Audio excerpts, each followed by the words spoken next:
Boa noite, boa noite Lilian, tudo bem? Boa noite Cris, boa noite Jane, muito boa noite vocês que estão nos assistindo. Ivone, boa noite, sejam bem-vindos a todos vocês que estão entrando, estão chegando. Hoje é uma noite muito especial, onde a gente está trabalhando o último capítulo do tema sobre Deus e o sofrimento humano, vamos dizer assim. Eu agradeço vocês por estar abrindo mais uma vez a sexta-feira de vocês para a gente estar conversando e falando sobre esse assunto. Então eu agradeço vocês que vão chegando. Suelen, sejam bem-vindos. Sejam todos bem-vindos. A gente vem fazendo já ao longo do tempo um estudo sobre Deus e o sofrimento, a ação de Deus no sofrimento humano, a ação de Deus no sofrimento das pessoas, como responder a isso, como lidar com isso. Olá, Lu, seja bem-vinda. Espero que todos estejam bem, espero que a família de vocês estejam bem. Josi, tudo bem? Bem, eu agradeço a todos vocês que estão chegando, que estão fazendo aqui parte desse nosso momento. Gino também, um beijo no coração, Gino, para você que fez aniversário agora há pouco. Parabéns, meu amigo. Bem, eu tô dando essa introdução dizendo para vocês que esse é o último estudo sobre o tema Fé Também é Pensar, que é uma série que a gente vai construir ao longo do tempo, e a gente está trabalhando em cima do conceito de Deus e o sofrimento humano. E eu queria agradecer a todos vocês por estarem se fazendo presente aqui, abrindo a sexta-feira de vocês, abrindo a casa de vocês, abrindo a vida de vocês, para que a gente possa estar juntos aqui, né? Agradeço de coração. Eu vou pedir uma coisa para vocês que estão entrando. Tá vendo aqui embaixo tem tipo uma navezinha, né, indicando assim para o lado. Manda essa navezinha para alguém que você conhece, convide uma pessoa que você goste, compartilhe coisas boas, né, na sua vida, compartilhe esse momento com essas pessoas, indique essa live para alguém que você queira muito que ouça sobre esse tema. E se você puder ter um coraçãozinho também bem aqui embaixo, clica nesse coraçãozinho à medida que você vai ouvindo, porque isso faz com que o próprio Instagram, o próprio sistema do Instagram, ele nos ajude a levar isso para outros lugares. Os algoritmos, eles vão entendendo isso, que há uma necessidade de que isso propague cada vez mais, e você me ajuda muito com isso. Bem, a gente está no último período falando sobre fé e o sofrimento humano, e hoje seria o nosso fechamento, nosso último encontro, onde a gente vai estar falando sobre isso. Se você quiser depois acompanhar as outras lives que a gente fez, você vai poder fazer isso através do meu canal do YouTube, Márcio Farias, e você também pode pesquisar aqui no meu Instagram, que você vai ter lá todas as informações arquivadas para você. Bem, eu queria dizer, né, para vocês que esse é um tema muito polêmico, muito complicado também, né? E que eu espero trazer lucidez para as nossas vidas a respeito das coisas que a gente passa. Por que lucidez? Porque eu vou repetir uma coisa que eu venho falando há muito tempo e que eu venho concluindo isso aqui nas nossas lives, né? Eu venho deixando isso bem claro, que o Evangelho é crer certo para viver certo. Crer certo para viver certo. Se eu creio de uma maneira errada, se eu creio de uma maneira equivocada, a minha relação com Deus, os meus relacionamentos com Deus, eles também estarão errados, estarão equivocados, limitados, porque o comportamento ele é fruto da crença que você tem, dos conhecimentos, do sofisma que você tem. Então, todas as vezes que a gente vem falando sobre lucidez, é para que não apenas os nossos relacionamentos com Deus, mas também os nossos relacionamentos interpessoais, eles sejam curados por meio de novas perspectivas, de perspectivas lúcidas, corretas. E a gente está trabalhando aqui, como eu falei, a série de Deus e o sofrimento humano, a ação de Deus no sofrimento humano. E eu estava revisitando e visitando um livro que eu gosto muito de um rabino chamado Harold Kushner. E o título do livro é Quando Coisas Ruins Acontecem com Pessoas Boas. Se você tiver a oportunidade de comprar esse livro, eu super indico ele. Eu tenho certeza que vai acrescentar muito na sua vida. Desculpe. Mas vamos falar sobre essa perspectiva de Deus dentro do sofrimento humano. Quem nunca sofreu na vida? Quem nunca passou uma situação complexa na vida em que você ficou extremamente abalado, extremamente triste, deprimido, com vontade de desistir, seja com filhos, seja com família, esposo, esposa, trabalho, perdas, pessoas que perderam, acidentes que ocorreram na vida e pessoas que sofreram grandes perdas na vida e em diversas áreas, né, como eu citei aqui agora. Eu não sei se isso já aconteceu com você, mas às vezes quando a gente entra em determinadas circunstâncias da nossa vida, a gente vê uma necessidade de reaprender a Bíblia. Reaprender sobre a Bíblia. Não sei se isso já aconteceu com você.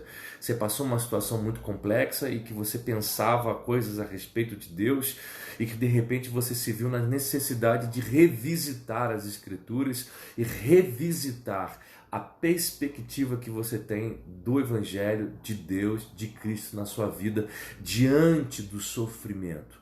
E aí eu chego à conclusão, se a sua resposta foi sim, eu chego à conclusão de que muitas situações que a gente passa na vida vão nos levar a gente reaprender sobre Deus, reaprender sobre as Escrituras. E o sofrimento, quando a gente passa por ele, a gente lida com essas situações, a gente lida com essas perspectivas de perceber que algumas coisas que tinha um efeito em determinadas configurações na vida e que durante ou diante da perda e do sofrimento, essas mesmas verdades elas não se sustentam. Então a gente precisa rever, revisitar, reaprender sobre a Bíblia e reaprender sobre Deus.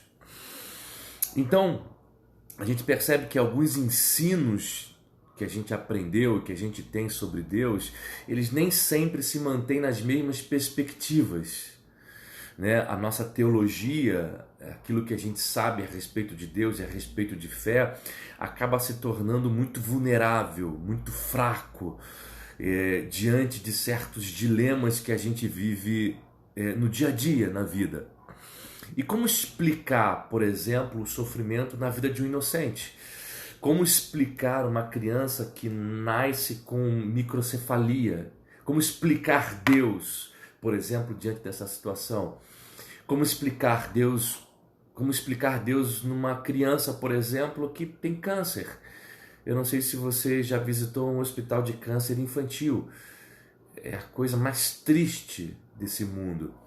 Como explicar, o que eu estou querendo dizer, como que você explica o sofrimento de um inocente, por exemplo, diante dessa circunstância? Como que você explica isso biblicamente? Né? Como explicar as coisas ruins que acontecem às pessoas boas? Como é que você consegue explicar isso? Uma filha que ficou doente, um filho que ficou doente, que vai precisar ser internado, por exemplo.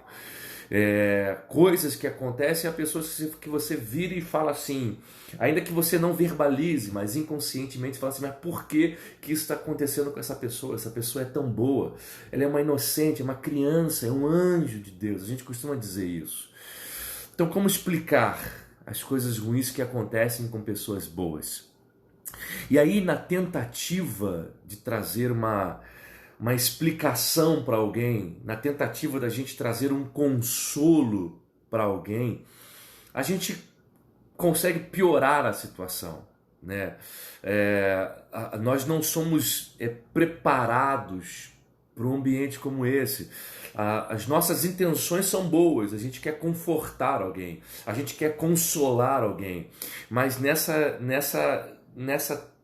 maneira como a gente tenta justificar e consolar as pessoas, essas nossas justificativas acabam sendo péssimas, é um tiro saindo pela culatra. Enquanto alguém sofre, por exemplo, alguns, em vez de trazer consolo e bênção, né, ao invés de trazer consolo e bênção para essa pessoa, acabam piorando completamente a situação dela. Quantos já não passaram uma situação como essa, por exemplo, né, de você estar extremamente triste, abalado, contrito, com muitas coisas que estão acontecendo, e vem alguém e fala para você assim: olha, isso aí tem uma coisa boa nisso, você não consegue ver agora, mas você tá arrasado, como é que você vai querer ver alguma coisa boa? Então a gente percebe que a gente não tem esse adestramento de procurar a justificativa certa, né? Comentários e expressões que às vezes a gente faz, que ao invés de consolar, só piora a vida da pessoa que está sofrendo. Exemplos, eu já ouvi isso na minha própria vida, e talvez você que esteja assistindo, você também já tenha ouvido sobre isso. Por exemplo, a pessoa fala assim: ó, nós sofremos porque merecemos sofrer. Nós sofremos porque nós merecemos sofrer.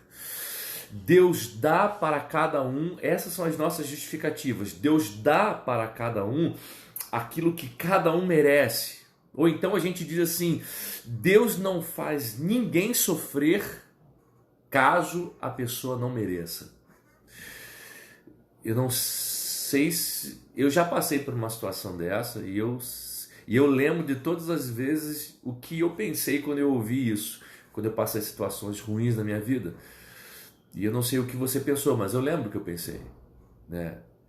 E a gente não precisa dizer isso porque a gente argumenta com a própria Bíblia. A gente diz, por exemplo, lá em Isaías 3, versículo 10 e 11, essa lógica retributiva que eu estou querendo dizer é que Isaías 3 diz assim: dizei ao justo que bem lhe irá bem, e dizei ao ímpio que tudo lhe irá mal. Diga ao justo que tudo vai bem para você, e diga ao ímpio que tudo vai mal para você.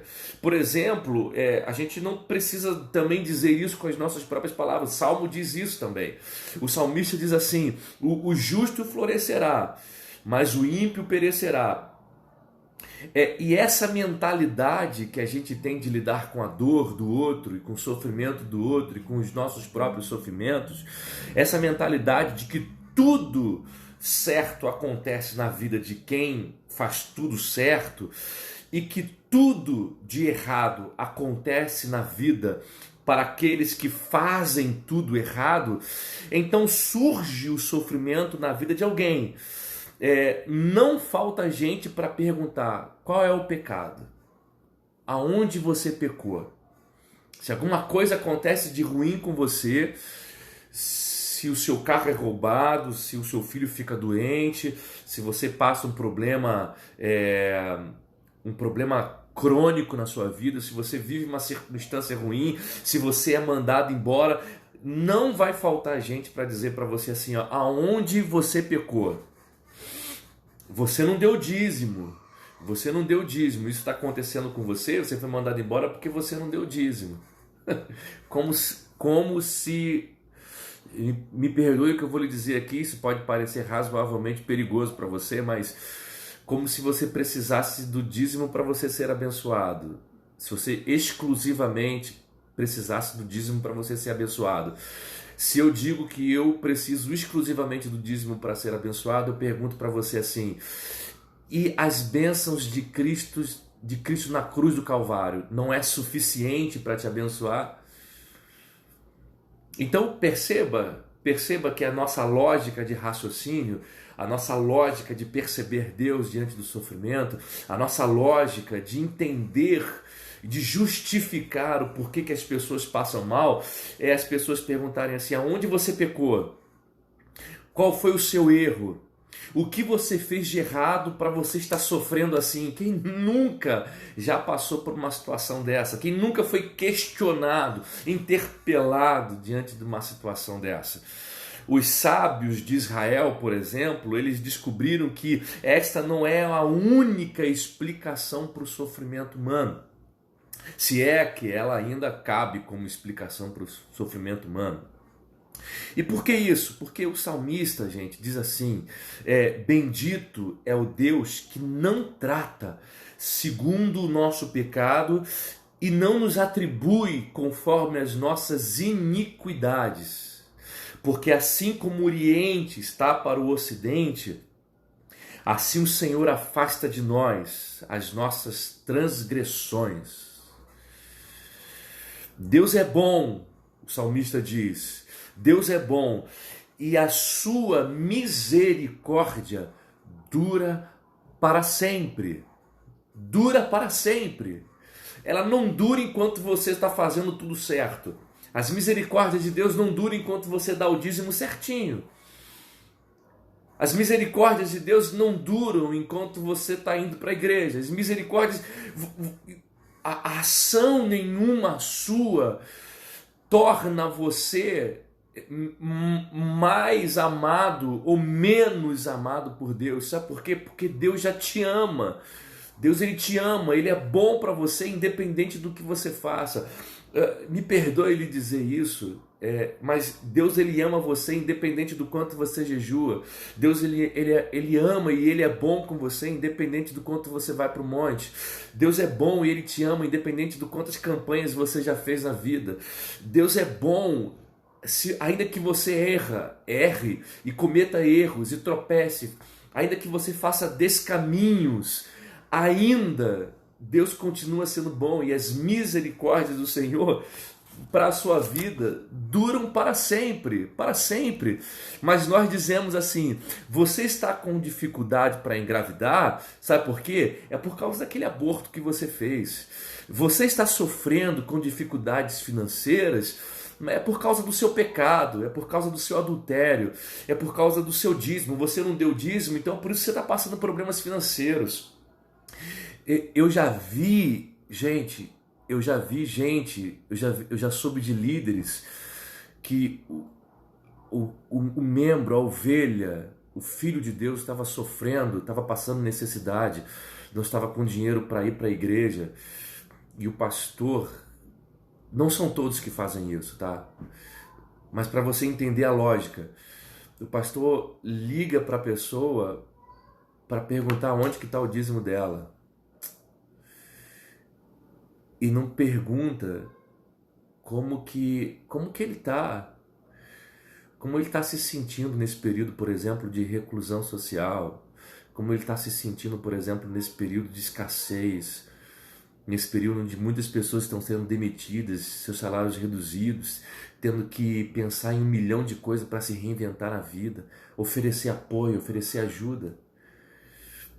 A gente entra, a nossa lógica de tentar explicar Deus e o sofrimento humano é dizer assim, ó, você está sofrendo, você está passando, o seu marido te abandonou, a sua esposa te abandonou, você foi mandado embora, alguma coisa que você está passando por isso, é porque tem alguma coisa errada na sua vida, né?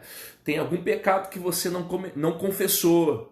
Você não confessou pecado, é por isso que essas coisas estão acontecendo. Os caramunhões estão vindo em cima de você e eles vão te atacar, e isso é Deus que está mandando. A nossa lógica de justificativa diante do sofrimento do outro, diante do sofrimento do humano é essa. E essa é a mentalidade das pessoas que cometem pecados. As pessoas que cometem pecados fazem por merecer o sofrimento. Não encontra isso, essa lógica não encontra sustentação na Bíblia.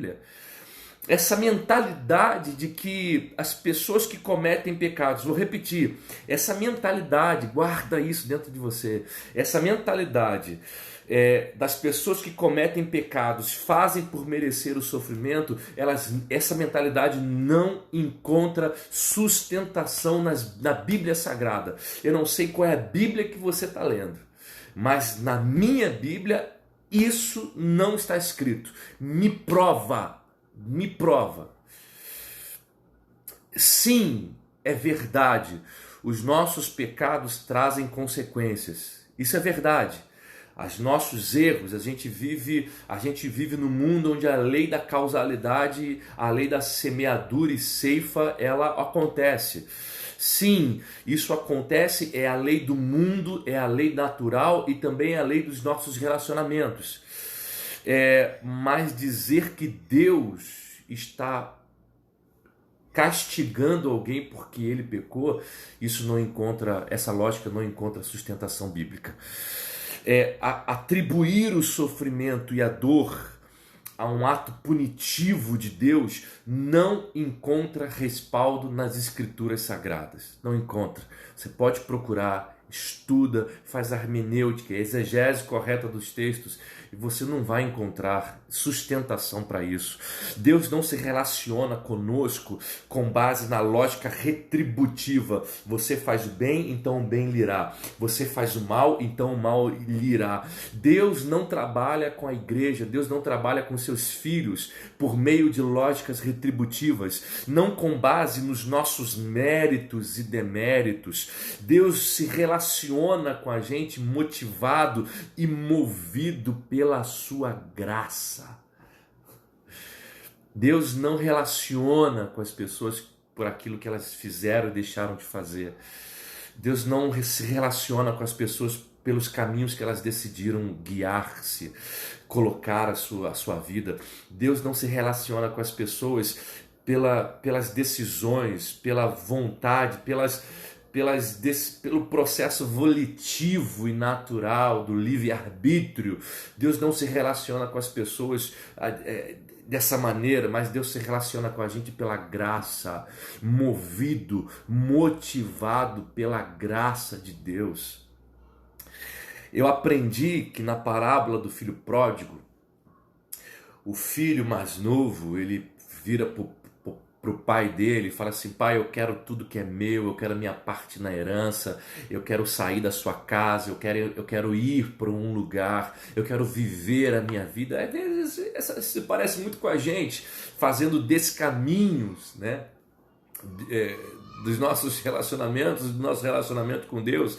Eu aprendi que o filho pródigo, ele fez isso, ele pegou e ele se tornou esbanjador, ele saiu, ele foi para Nova York, ele foi para Las Vegas da sua época, ele foi para um lugar onde ele pudesse esbanjar os seus desejos, as suas vontades, os seus prazeres. E aí ele tem ele fica diante da sua própria vida, onde ele está no fundo do poço, e ele volta para a casa do seu pai. Ele pensa: eu vou falar com meu pai, eu vou voltar para a casa dele, eu vou pedir para ser tratado como um dos seus empregados. E aí ele chega diante do pai dele, o pai dele está esperando ele, né? O pai o vê e vai correndo de encontro para o seu filho.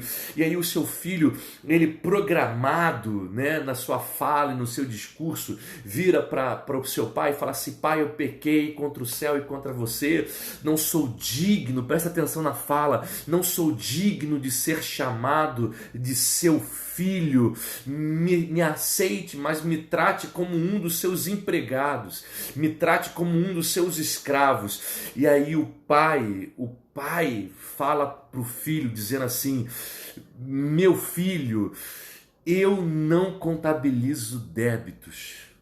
E aí ele volta para a festa, prepara uma grande festa para o filho, e aí ele percebe que o filho mais velho fica meio que enciumado, e ele sai da festa, vai para fora. O pai sai da festa, vai atrás do filho, e aí o filho mais velho fala assim: pai, eu estou contigo o tempo todo, eu estou fazendo tudo que é certo, eu estou na tua casa o tempo inteiro, e você nunca fez uma festa dessa para mim. E o pai vira para ele e fala assim: meu filho, eu não contabilizo débitos nem créditos.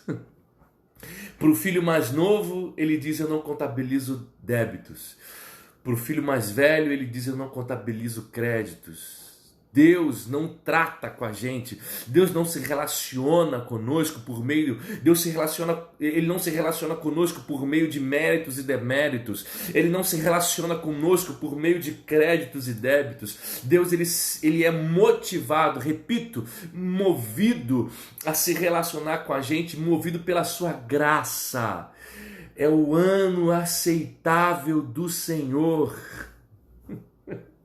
Ah, mas Márcio, você não sabe o que eu fiz, você não sabe para onde o que eu decidi da minha vida, o que eu fiz da minha vida, você não sabe aonde eu entrei, você não sabe o que eu fiz. Eu fiz tudo que a Bíblia disse que era para eu não fazer, e isso eu fiz.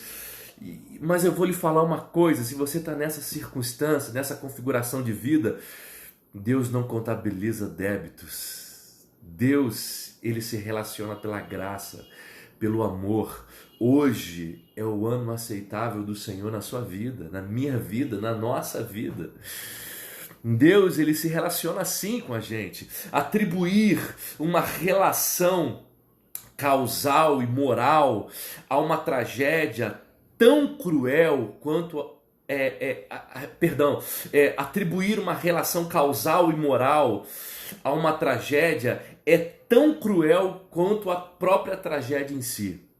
Vou repetir: atribuir uma relação causal moral a uma tragédia é tão cruel quanto a tragédia em si.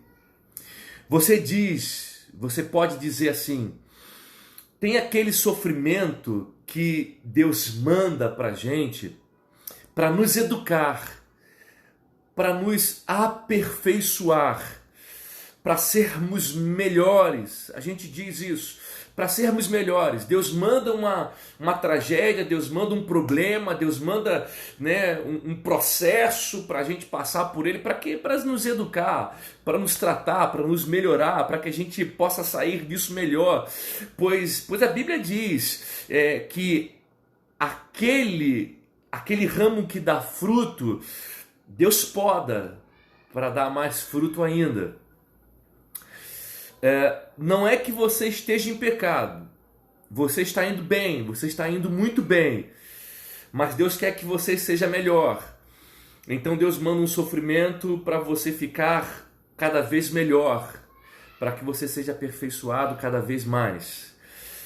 Sim, é verdade que o sofrimento faz a gente crescer. Sim, é verdade que o sofrimento faz a gente pensar em muitas coisas fúteis da nossa vida. A Bíblia mesmo diz que o sofrimento produz. O sofrimento produz. O sofrimento tem a capacidade de dissolver aquilo que é supérfluo na nossa vida. Quando nós sofremos, quando a gente passa por uma situação complexa, a gente deixa as coisas supérfluas e a gente passa a observar as coisas que realmente são essenciais para a nossa vida. Aquilo que na maioria das vezes a gente negligencia enquanto tudo está indo muito bem, sabe? Essas coisas importantes. Quando a gente sofre, a gente passa a dar mais valor às coisas essenciais. O supérfluo perde. Os relacionamentos supérfluos, eles não têm mais sentido. Os lugares, as pessoas, esse tipo de conversa, o tipo de cultura, o supérfluo deixa de ter importância e a gente passa a dar mais importância às coisas que são essenciais na vida. No sofrimento, nós damos mais valor às coisas que são essenciais. Mas dizer que Deus envia o sofrimento, presta bem atenção, dizer que Deus envia o sofrimento para que sejamos pessoas melhores é colocar Deus numa condição de sadismo. Dizer que Deus está colocando você, dizendo que você está passando isso para que você seja melhor no futuro, de que isso que está acontecendo é para que Deus pode você e você dê mais fruto, pensa comigo. É colocar Deus numa situação de sádico. E me desculpe, isso é puro discurso maquiavélico. Isso é puro discurso do maquiavelismo. Não sei se você já sabe, mas, por exemplo, uma fala atribuída a Maquiavel é que ele diz que os fins justificam os meios. Maquiavel não disse isso explicitamente, mas no texto do livro Príncipe que Maquiavel escreveu, ele sugere que às vezes o mal é necessário para que se haja o bem. Quando eu digo que Deus, ele fala assim, olha, isso que está acontecendo, eu vou colocar esse mal porque eu vou trazer um bem lá na frente. Isso é maquiavelismo, isso é sadismo. A gente coloca Deus numa posição de sádico, de maquiavélico, da onde veio a expressão de Maquiavel, de maquiavélico. Por exemplo, há mais ou menos 1 ano e meio atrás eu tive um carro meu que foi roubado. E aí as pessoas... Eu ouvi de tudo que você possa imaginar. Eu ouvi assim, ó, você tem um pecado em alguma área da sua vida, por isso Deus te tomou o carro. Eu ouvi alguém dizer para mim assim, não se preocupa, isso que está acontecendo com você tem um propósito. Deus tira as coisas de você para fazer você uma pessoa melhor. Não tem lógica, não faz sentido isso. A pergunta, será que... Presta bem atenção, queridos, presta bem atenção. Quando eu digo assim, imagine uma pessoa que morre. E eu já ouvi alguém dizer, diante da morte, que foi bom, né, acontecer para que não acontecesse coisas piores. E aí a minha pergunta é a seguinte, será que a morte de Jesus não é suficiente para que eu seja uma pessoa melhor? Será que Jesus precisa fazer um mal na minha vida?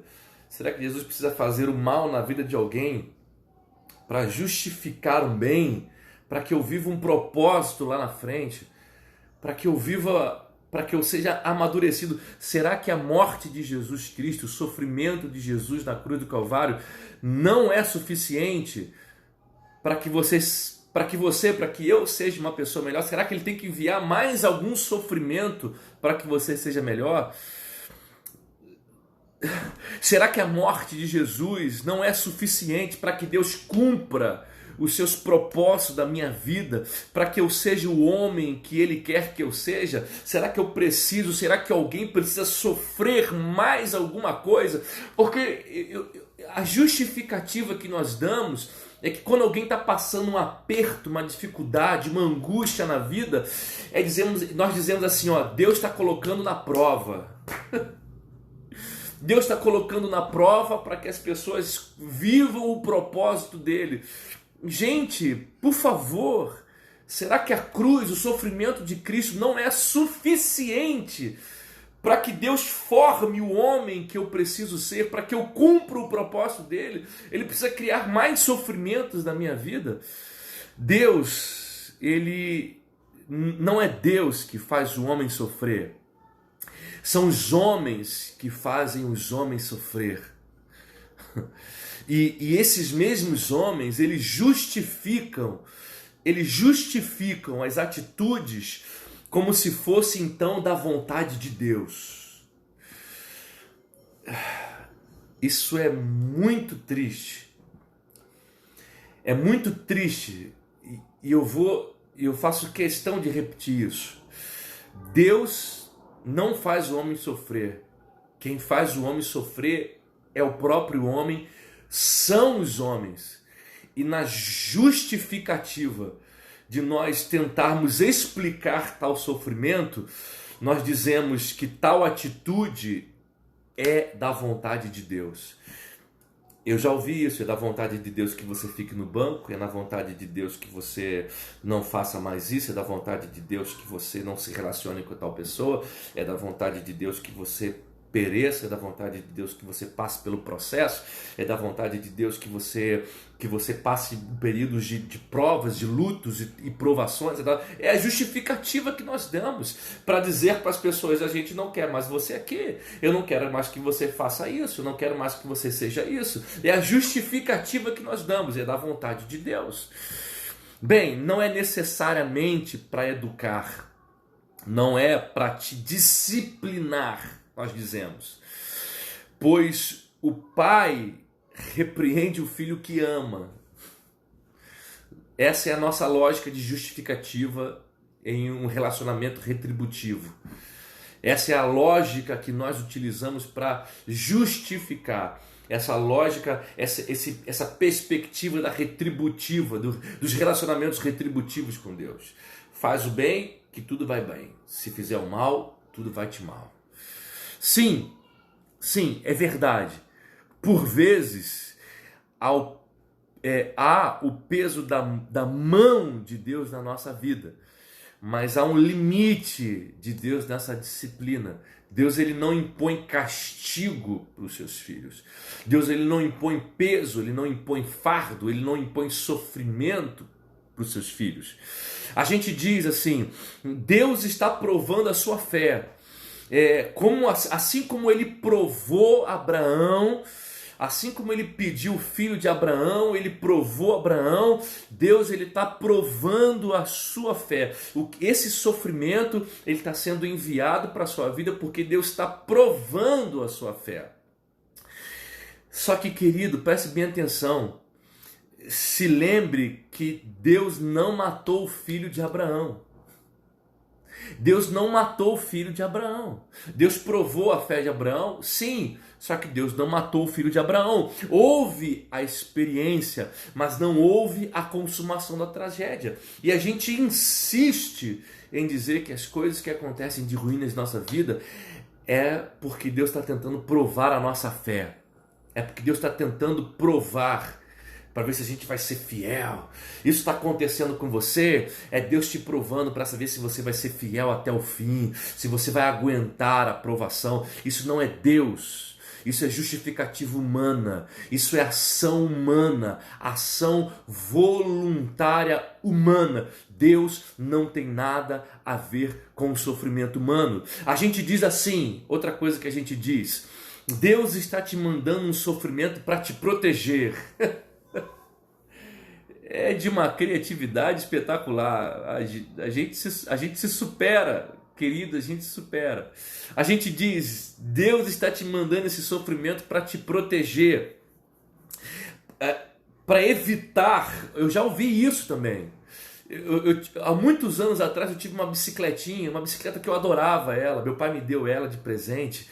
E eu equipei a bicicleta toda, eu era adolescente, eu equipei a bicicleta toda e eu botei um monte de marchas diferentes, eu botei umas garrafinhas, uns squeeze diferentes, eu botei uns guidões diferentes, eu equipei ela toda, ela ficou linda, era minha bicicleta, era o meu presente. O meu pai, ele não teve muitas condições de me dar do melhor, ele me deu muitas coisas, mas ele não me deu de melhor. E essa bicicleta era o presente que eu ganhei de meu pai, sabe? E eu senti o amor do meu pai por aquilo que foi com esforço. Roubaram a minha bicicletinha e alguém da igreja veio para mim e falou assim, olha, isso aconteceu para que não te acontecesse algo pior.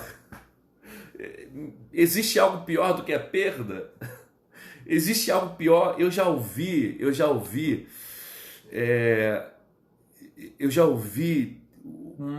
pessoas que perderam filhos que estavam entregues às drogas, tinham se desviado. E aí esses filhos, eles recuperaram a vida, voltaram para Jesus, mas aconteceu uma coisa e a pessoa morreu. E aí eu já ouvi alguém justificando essa morte, dizendo assim, que bom, Deus me disse, Deus levou ele para que não acontecesse algo pior. O que há de pior na vida do que a morte? O que há de pior do que a perda para sempre? A gente tenta justificar, a nossa lógica de tentar justificar o sofrimento é dizendo que esse sofrimento, Deus está fazendo isso para te poupar do pior, para te poupar de uma dor maior, para te poupar de um problema maior. Justificamos nossos sofrimentos, buscamos sentido e elaboramos teorias para explicá-las. Nós vamos tentando justificar Deus E a gente acaba por colocar Deus numa posição de tolo, numa posição de um Deus incompetente, numa posição de um Deus sádico, de um Deus maligno, que faz o mal para evitar o mal maior. Um Deus que mata pessoas. Não, eu vou fazer o mal aqui para evitar o mal maior. Pelo amor de Deus, isso é uma incompetência. Isso é uma incompetência terrível. E a gente diz isso nos nossos púlpitos, a gente ensina isso para as pessoas. A gente diz isso para as pessoas, não, olha, preste atenção, isso que está acontecendo é para que é Deus trazendo esse sofrimento para que você não sofra algo maior. Então a gente justifica uma morte com outra morte. Pior, a gente coloca na conta de Deus que uma pessoa está morrendo porque Deus está criando uma morte para evitar um outro mal. Deus cria um mal para evitar um outro mal. É Maquiavel. Deus leu Maquiavel. Com certeza Deus leu o Príncipe. Eu não sei que Deus é esse. Não é o meu Deus. E são os deuses criados pelas nossas mentes, pelas nossas concepções, pela nossa maneira de tentar justificar Deus diante do sofrimento humano. Platão, há 450 e poucos anos antes de Cristo, ele dizia assim: quando estabelecemos teorias em base de sentimentos, produzimos apenas impressões incertas. Mas quando enxergamos pela razão, podemos alcançar a verdade real. Deus, às vezes a gente diz assim, presta bem atenção. Às vezes a gente diz assim: Deus está enviando um sofrimento, pois Ele está te abençoando. Você pode achar que é um sofrimento, mas é uma bênção. No futuro você vai perceber isso. Hoje você não consegue visualizar. Hoje você não consegue perceber. Hoje você não consegue entender o que está acontecendo, mas você vai ver que isso aí é bênção de Deus para a sua vida. É um Deus que traz um sofrimento para trazer uma bênção. É Deus que produz o mal, é um Deus maligno, um Deus tolo, um Deus incompetente, sádico, que ele coloca um mal para evitar um outro mal.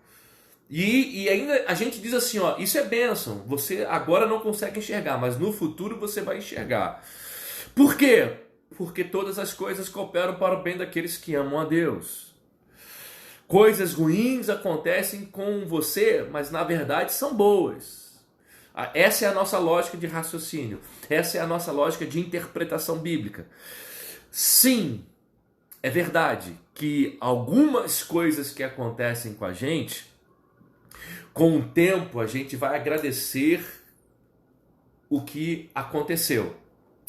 Sim, é verdade que às vezes a gente agradece que Deus não nos respondeu uma oração que a gente fez pedindo coisas para Deus. Sim, é verdade, mas dizer que a origem do mal veio de Deus é dizer que Deus é o criador do mal. É dizer que Deus é o provedor do mal, é aquele que planeja, é aquele que executa, que faz valer segundo a sua vontade, segundo o seu bel prazer. E aí eu lembro de uma historinha que eu aprendi e eu vi há muito tempo atrás, que dizia assim: um rapaz, ele fez um aniversário, um rapaz de uma fazenda fez aniversário, e aí os fazendeiros daquela região, o filho de um fazendeiro fez aniversário, e aí os fazendeiros da região se juntaram para dar um presente para o filho do fazendeiro. E eles se juntaram e compraram um lindo cavalo, um cavalo manga larga, enorme, muito bonito. E aí todo mundo olhou para o pai do menino que estava fazendo aniversário e disse assim: poxa, que coisa boa, o seu filho ele ganhou um cavalo, que belo presente, que cavalo lindo.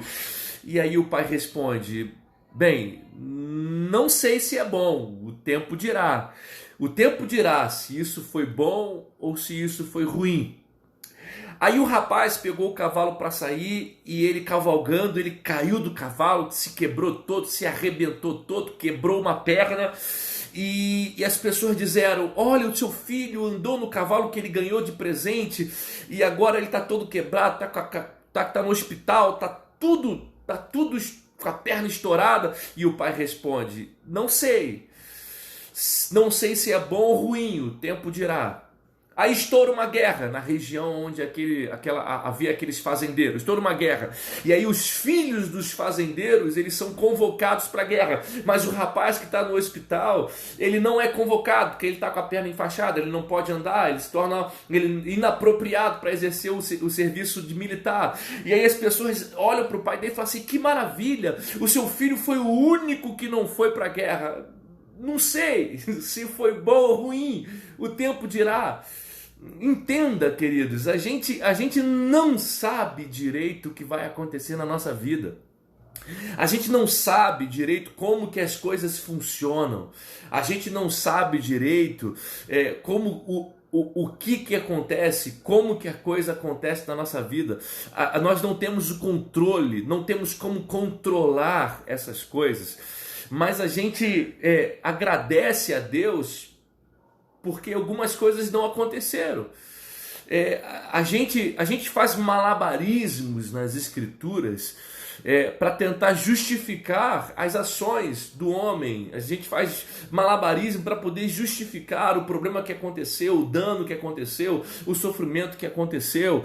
E ao invés da gente trazer soluções viáveis, coerentes, honestas, a gente vai prejudicando cada vez mais os relacionamentos de pessoas com Deus.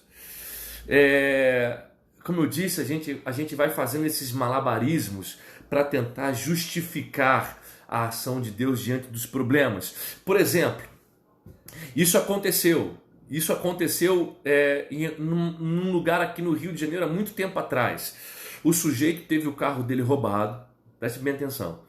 O sujeito teve o carro roubado e aí o ladrão que pegou o carro saiu da cidade, do lugar onde ele roubou o carro e foi para o alto da serra.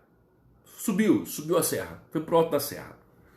Quando ele chegou no alto da serra, a gasolina do carro acabou. E aí o ladrão, com medo das pessoas estarem vindo correndo atrás dele para recuperar o veículo, abandonou o carro na estrada. O carro estava sem gasolina. O ladrão entrou no meio da mata. Fugiu. Ninguém viu o ladrão. Quando isso acontece, na cidade houve uma chuva muito forte, uma chuva torrencial, que encheu a cidade, completamente a cidade. E todos os carros da cidade ficaram submersos debaixo d'água, ficaram completamente debaixo d'água. Menos o carro roubado que estava em cima da serra. O carro roubado ficou lá, intacto. E aí as pessoas disseram assim: tá vendo? Todas as coisas cooperam para o bem daqueles que amam a Deus. Até o roubo do seu carro coopera para o bem, a sua perda, o seu prejuízo. Só que isso é um Deus complicado. É um Deus muito complicado. Por quê? Porque Deus põe todos os carros debaixo d'água para poder salvar o seu. Para poder salvar o único. É muito complicado essa nossa lógica de raciocínio a respeito de Deus e do sofrimento humano. Recentemente eu vi uma reportagem que eu achei assim, escandalosamente bizarra a respeito de uns acidentes que estavam tendo em aviões, onde pessoas estavam dando entrevista que Deus falou com elas e elas cancelaram as suas viagens e por isso elas sobreviveram. Então Deus se importa só com uma pessoa e mata as outras 247 pessoas que estavam dentro do avião. Esse é o Deus que a gente ensina. Esse é o Deus que a gente prega.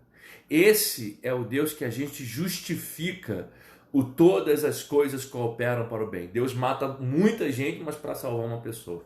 Deus faz com que todos os carros sejam inundados para fazer com que um carro seja salvo. Essa é a nossa lógica. A gente complica essas nossas relações. A gente complica. Colocamos Deus como um fator causal. dos problemas que acontecem na humanidade. Perguntamos, por que Deus está fazendo isso comigo? Quando a gente lida com determinadas situações. Por que a gente está passando por isso? Na nossa piedade, nós dizemos, isso está acontecendo porque Deus tem um propósito.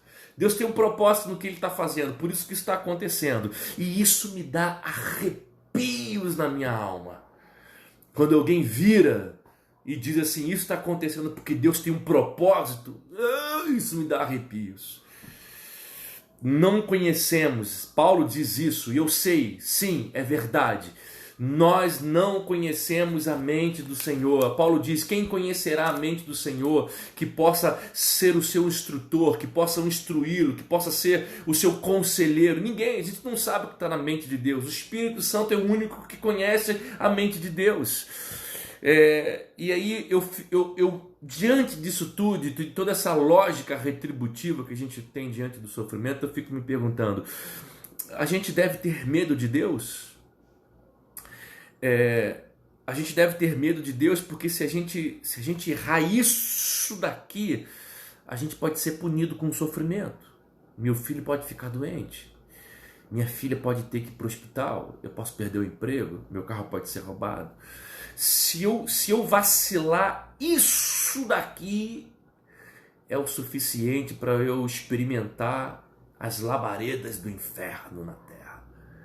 Essa é a nossa lógica, para justificar o sofrimento humano. E aí eu fico pensando assim, aonde está a resposta para tudo isso? Aonde está a verdadeira resposta para tudo isso? E eu digo para você que a verdadeira resposta, ela está exatamente no Salmo de número 121, aonde o salmista diz assim, eu olho para os montes e de onde me virá o socorro? E o próprio salmista diz, o meu socorro vem do Deus que fez os céus e a terra, dele me virá o socorro. Quando o salmista estava dizendo isso, eu já expliquei isso em outras circunstâncias, é que a topografia de Israel, ela é muito densa. E naquela época, os ídolos da natureza, os deuses, os altares dos deuses pagãos ficavam nos altos. Por isso que em muitos versículos a gente ouve que reis foram movidos por derrubar os altos, os altares, os altos. É porque eles ficavam exatamente no topo das montanhas. Então o salmista ele estava olhando para todos aqueles deuses pagãos que ficavam em cima das montanhas, os deuses da natureza, aqueles da fertilidade, da produtividade, da riqueza. E ele olhava para aqueles deuses e eles diziam, de onde me virá o socorro? E ele dizia, o meu socorro não vai vir daquele, não vai vir daquele, não vai vir daquele, mas o meu socorro vem do Deus, Criador dos céus e da terra. Ele me virá o socorro. O nosso Senhor é a torre forte e para lá correrá o justo. O nosso socorro vem do Senhor. Deus é o nosso socorro e não o nosso algoz. Nosso Deus, Ele escolhe, presta bem atenção nisso. O nosso Deus, Ele escolhe trazer para si o sofrimento. Ele escolhe trazer para si a morte.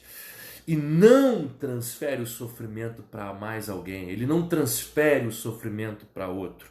Ele traz a morte e o sofrimento para si, para que pelas suas pisaduras nós sejamos sarados, para que pelas suas pisaduras nós sejamos curados, para que pelas suas pisaduras a gente seja curado, restaurado, transformado. O nosso Deus, Ele é o Deus do socorro e não o Deus da angústia. Os versos da canção diz, a ti eu vou clamar, pois tudo vem de ti. Tudo está em ti. Olhe para a cruz. Todas as vezes que você olha para a cruz de Jesus, ali está o Deus de amor. Ali está um Deus sofrendo por mim e por você. A gente precisa ressignificar essa visão, essa percepção de Deus, de que é Ele que produz o mal para causar um bem. Deus não é Maquiavel, Deus não é maquiavélico, Deus não é sádico. De Deus só vem o bem e não o mal. De Deus só vem o bem e não o mal. Meus amigos, com isso eu quero interpelar com algumas palavras a nossa consciência a respeito de Deus e a respeito de Deus diante do sofrimento humano. Com essas palavras eu quero trazer um pouco de luz, de lucidez, porque Deus ele é o nosso socorro bem presente e não o nosso sofrimento presente, e não os nossos problemas presentes, e não as nossas angústias presentes. É porque Deus fez isso para providenciar. Não, isso não é Deus. Isso não é Deus, é qualquer outra coisa. Qualquer outra coisa, menos Deus. Deus não causa sofrimento. Deus é torre forte, Deus é refúgio e fortaleza, e não perseguidor, causador do mal, causador da angústia, causador do sofrimento. Olhemos para a cruz e que a gente possa ver na cruz um Deus que decidiu sofrer, morrer, para que por meio do seu sofrimento a gente pudesse ter vida, a gente pudesse ter vista, a gente pudesse ter audição, a gente pudesse ter pernas para andar, mãos para apalpar, corpo para abraçar, coração para amar. Vamos continuar, mas continuar com a percepção certa. Eu agradeço de coração a todos vocês que me permitiram colocar um pouco dessa visão, dessa percepção na vida de vocês, na casa de vocês, no tempo de vocês. Eu espero que isso tenha trazido muita luz, muita lucidez, como eu disse, e muita paz de Deus para a sua vida. Então eu te agradeço. Um beijo no coração, que Deus possa te abençoar cada vez mais. Um grande abraço, até mais. Tchau.